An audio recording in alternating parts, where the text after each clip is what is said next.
Hey everyone out there, just wanted to let you know, my brother Sir Honor and I, Sir Loyal, we caught ourselves missing out on day three. So I'm stepping in on day three. I saw that both him and his missus were having a lot of fun. So I figured I would jump in and give my throw my hat into the ring on all this stuff going on as well. So our day three story, sorry, we're a day late, is it's going to show up backwards, but it says your friendly neighborhood superhero. Peter Parker used to be just like any other school kid. Find out how he got his amazing powers and earned the nickname your friendly neighborhood Spider Man. Now, let's take a look, shall we? Peter Parker lived in a house in Queens, New York with his Aunt May. Aunt May raised Peter as if he were her own son. She was very nurturing and made sure he had everything he needed. Before his Uncle Ben passed away, he told Peter he could become whoever he wanted to be. And always remember that with great power comes great responsibility.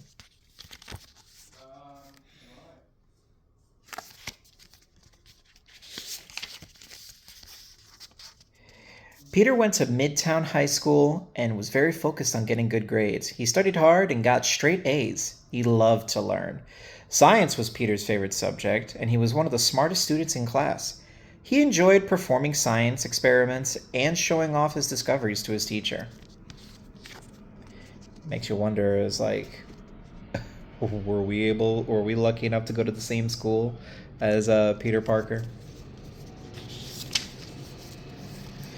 After school, Peter worked at the Daily Bugle as a photographer. He had a knack for taking pictures, that is, when his boss wasn't yelling at him for more shots of a certain red and blue clad superhero.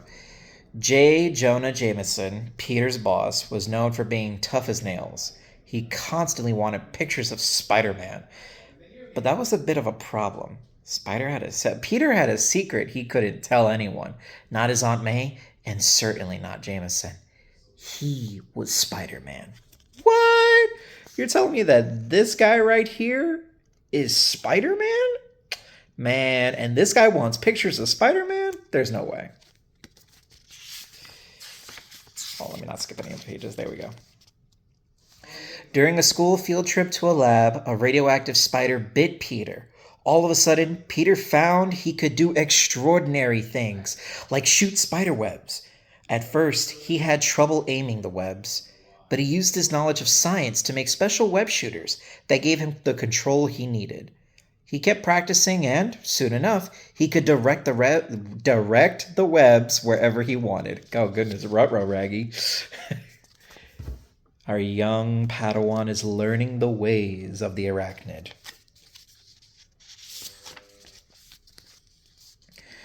Knowing he had to keep his identity a secret, Peter made himself a spider suit and a mask fit for a superhero. Now he could go to the city without anyone knowing it was him. He could stick to the walls so he could travel above the streets to stay out of sight when he needed to. Eventually, with time and a lot of patience, Peter learned how to master all of his skills. The one that we would know today as the Spectacular Spider-Man, or the Ultimate Spider-Man, or maybe the Amazing Spider-Man. They all kind of fit in their own way. Besides shooting webs and wall clinging, he also had super strength. This strength, combined with Peter's courage and other powers, gave him the ability to help those in trouble.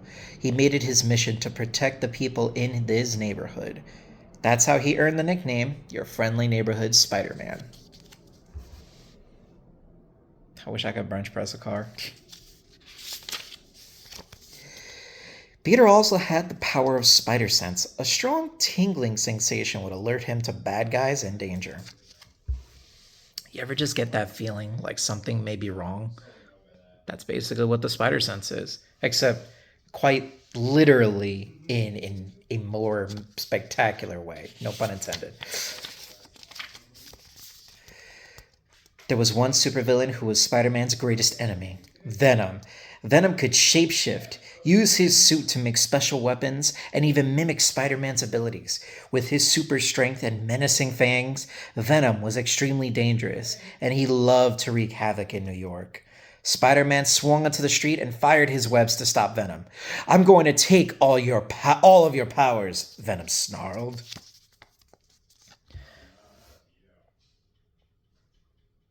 A battle happening right before our very eyes. I didn't skip a page, right? Yeah, okay. The life of a superhero kept the web slinger on his toes. Just days later, he surprised the looter as he was trying to rob a bank.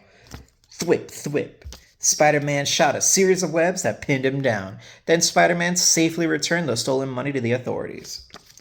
For those who don't know, thwip is usually the sound effect that the webs make. Or at least that's what he says they sound like.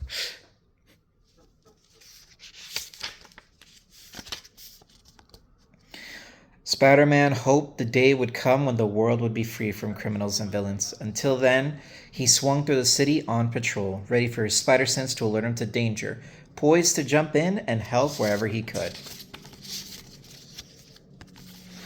These shots are really freaking cool, by the way. I wonder who takes them.